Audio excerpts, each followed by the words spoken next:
25년 4월 4일 말씀 묵상. 제목. 자, 우리가 내려가서 본문. 온 땅의 언어가 하나여 말이 하나였더라. 이에 그들이 동방으로 옮기다가 신할 평지를 만나 거기 거류하며 서로 말하되, 자, 벽돌을 만들어 견고히 굽자 하고, 이에 벽돌로 돌을 대신하며 역청으로 진흙을 대신하고 또 말하되, 자, 성읍과 탑을 건설하여 그 탑 꼭대기를 하늘에 닿게 하여 우리 이름을 내고 온 지면에 흩어짐을 면하자 하였더니, 여호와께서 사람들이 건설하는 그 성읍과 탑을 보려고 내려오셨더라. 여호와께서 이르시되, 이 무리가 한 족속이여 언어도 하나이므로 이같이 시작하였으니 이후로는 그 하고자 하는 일을 막을 수 없으리로다.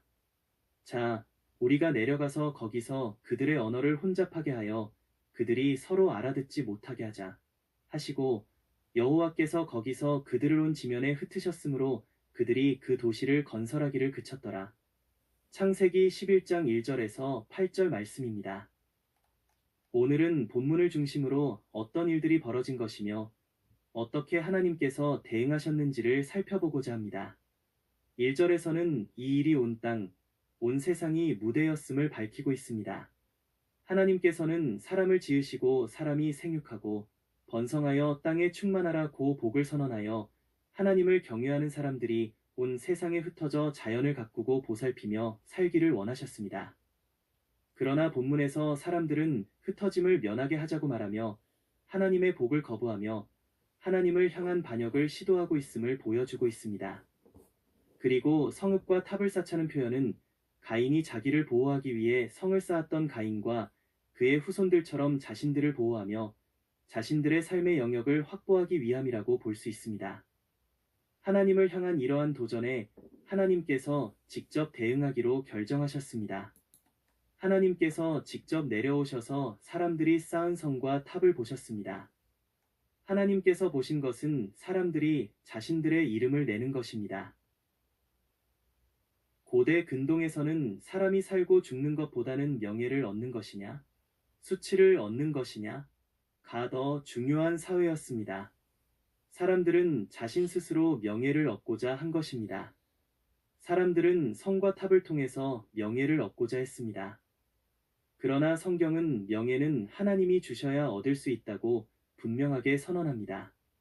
그리고 본문을 통해서 사람들은 명예를 얻은 것이 아니라 수치를 받았다고 할 수 있습니다. 성과 탑을 쌓은 사람들은 하나님을 향한 반역자로 남을 것이기 때문입니다. 그리고 하나님께서 보신 것은 사람들이 하나님을 거역하며 흩어지지 말자며 성읍과 탑을 쌓습니다. 그러나 본문은 사람들의 의도를 하나님께서 철저하게 무력화시키셨음을 잘 보여주고 있습니다. 하나님께서 내려오셔서 한 일은 사람들의 의도를 그대로 되돌려 놓는 것입니다. 1절에서 사람들의 의도가 시작된 이유로 언어와 말이 하나였기 때문이라고 밝히고 있습니다. 9절에서는 하나님께서는 이 의도를 원천봉쇄하기로 결정하십니다. 그래서 언어를 혼잡하게 합니다. 언어가 통일되지 못하게 하셔서 서로 알아듣지 못하는 혼잡한 상황이 발생합니다. 그리고 이 현상을 바벨이라는 단어로 잘 드러냅니다. 그리고 하나님께서 흩어짐을 면하고자 성읍과 탑을 쌓으려 한 사람들을 흩어버리십니다. 이 표현은 점잖은 표현이 아니라 과격하게 읽을 필요가 있습니다. 하나님께서 의도하신 바는 사람들이 다시는 하나님께 반역할 의도를 가질 수 없도록 그들의 계획을 산산이 깨뜨려 강제로 흩어버리는 것입니다. 그리고 사람들이 흩어져 신전 복합체로서의 도시 건설은 중단됩니다. 본문 6절은 하나님께서 내려와서 직접 보신 결론을 보여주고 있습니다. 하고자 하는 일을 막을 수 없다. 이것이 하나님의 결론입니다. 그리고 언어와 말이 하나여서 시작할 수 있었다고 보셨습니다.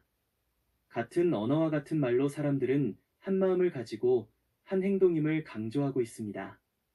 사람들이 같은 마음을 품고 한 행동이 하나님을 향한 도전이고 반역이었습니다.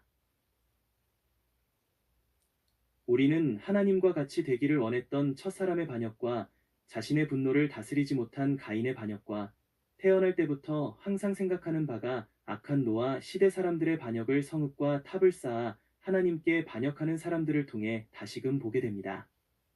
이 모습이 사람의 모습입니다. 변한 것이 없습니다. 아니, 사람에게 변화를 기대할 수 없다고 성경은 오늘 본문을 통해서 보여주고 있습니다. 그러나 오늘 본문은 이러한 사람의 반역을 강력하게 심판하심과 동시에 하나님의 복을 심판 중에도 성취하고 있음을 알려줍니다. 하나님께서는 진노하셔서 사람들의 의도와는 반대로 산산이 부수어 흩어버리십니다. 아이러니컬하게도 하나님의 심판으로 하나님의 복이 성취됩니다. 사람들은 하나님께서 흩으셔서 자신들의 의도와는 반대로 땅에 충만하게 됩니다.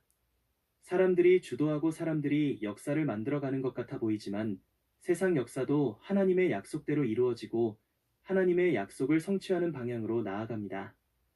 물론 강제로 흩어진 사람들은 하나님의 경외하는 사람들이라고 할 수 없습니다. 그래서 그들이 땅에 충만하여 하나님 뜻대로 세상을 가꾸고 보살필 것이라고 기대할 수 없습니다. 그러나 우리는 사람들의 의도와 계획대로 이루어지는 것이 아니라 하나님의 의지와 계획대로 이루어져 하나님 말씀이 성취될 것을 기대할 수 있습니다. 바벨로 명명된 사건 이야기를 모세를 통해 듣고 있는 이스라엘은 이집트의 삶을 통해 분명하게 알게 된 것이 있습니다. 사람들이 자신들을 위해 세운 제국의 악함을 직접 경험했습니다. 그 자신들의 나라는 지배하는 사람들 외에 그 어떤 누구에게도 좋지 않습니다. 하나님께서는 자신의 이름을 내기 위한 지배자들에게는 좋은 일이 하나님을 향한 죄와 반역이라고 보셨습니다. 바벨탑과 같은 자신들의 실력을 과시한 이집트 문명과 문화는 사람들 보기에는 놀라운 업적이었지만 하나님 관점에서는 하나님을 거역하거나 하나님을 떠나 자신의 실력을 과시한 최악의 교만이라고 볼 수 있습니다. 이러한 이집트는 바벨 사건과 같이 하나님의 심판을 받고 처절하게 무너지고 파괴되었습니다. 하나님께서는 모세를 통해 이스라엘을 언약 백성 삼기 위해 불러내셨습니다. 그리고 그들에게 땅을 선물로 주셨습니다.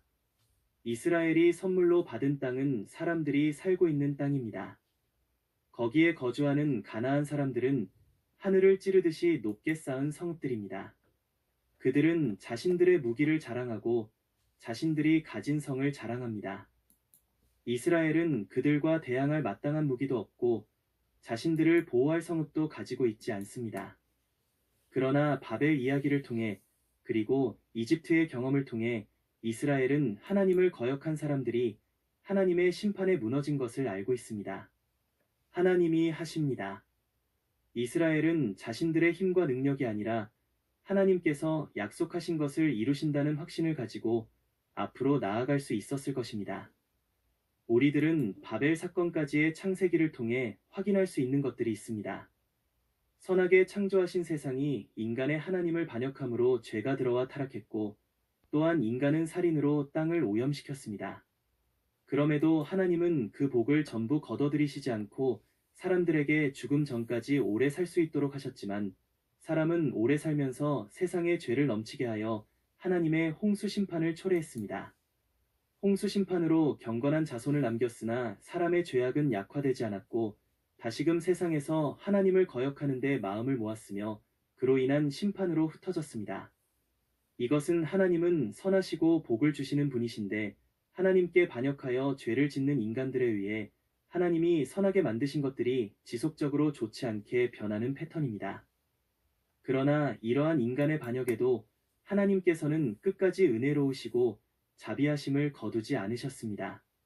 심판 가운데서조차 은혜를 베푸셔서 하나님의 창조가 멸망으로 끝나지 않게 하셨고 하나님께서 시작하신 세상의 복이 계속해서 흘러가게 하셨습니다. 오늘을 살아가는 우리들도 바벨 사건을 통해 알 수 있듯이 우리의 삶에서 쌓아가고 있는 탑을 되돌아 볼 필요가 있습니다. 자신의 이름을 내고 싶고 실패와 흩어짐에 대한 두려움을 가지고 하나님을 찾는 것이 아니라 자신의 성을 쌓고자 합니다. 어떻게 보면 이러한 현상의 연속이 세상의 역사라고 보아도 틀리지 않습니다. 지금도 하나님의 다스리심이 우리의 피부에 느껴지는 것보다 죄와 사망의 다스리는 암울한 현실이 우리의 피부를 자극합니다. 그러나 하나님께서는 우리의 삶 속에서 하나님을 거역하는 우리의 계획을 흩으심으로 우리를 하나님께로 돌아오게 하십니다. 우리의 계획이 실패되고 삶이 무너지는 것 같은 상황으로 내몰리는 것 같지만 그곳에서 하나님의 은혜가 시작되고 우리의 삶이 회복되는 은혜를 경험할 수 있습니다. 오늘 우리에게 새로운 날이 시작되었습니다. 우리가 살아가는 이 하루가 내 이름을 내며 내 성을 쌓고 내 삶의 영역을 공고히 하는 어리석은 삶으로 나아가지 않기를 바랍니다. 내가 세우고 내가 나를 높이는 것은 교만이고 하나님을 향한 반역입니다.